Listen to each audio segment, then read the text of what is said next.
Hey, Congregation Beth Am, it's Rabbi Rosenberg, obviously.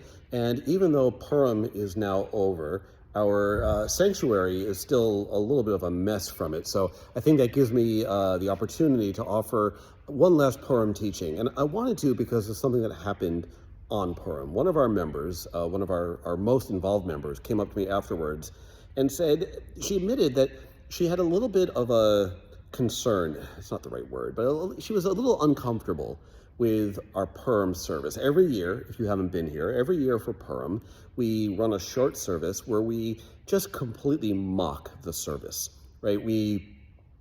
I sing the Shema, and even though at my best I don't sing well, I sing the Shema as badly as possible, and we do shtick with water in honor to remember the sea for Mi Chamocha, and we do Adon Olam to Limbo Rock and have the kids do and the adults do the limbo in the sanctuary while we're doing it. We do almost every prayer that we do, except for Mourner's Kaddish, we do in a silly way. And this member admitted that they were a little uncomfortable with that. It felt sacrilegious, and they weren't sure it was right to do.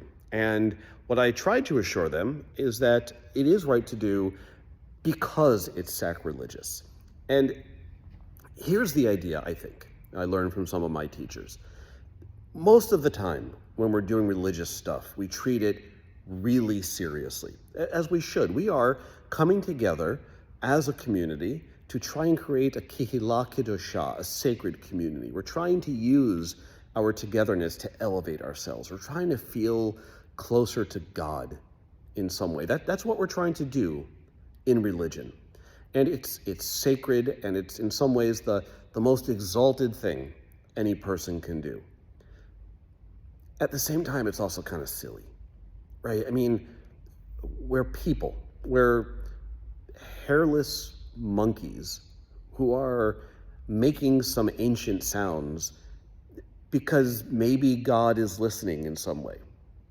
Right? It's all kind of bizarre. And even if you believe in God, even if you believe very deeply in God, religion is still kind of sometimes a strange way to get there.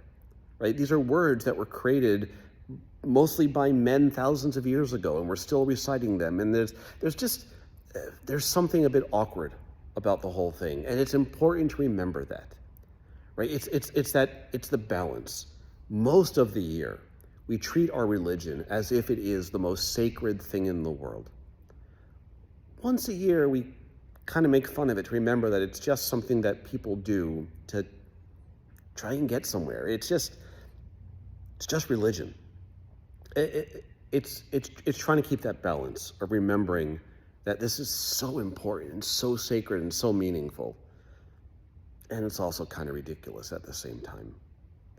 I'm not sure I'm exactly making sense to everyone right now, and if I'm not, and you want to talk about it more, I would love that.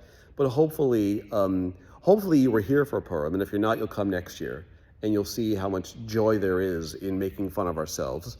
And then afterwards, you can come for Shabbat, which is coming right up, and you can see what happens when we take our prayers very seriously. And hopefully, somewhere in the space between those two extremes, we really will find something holy.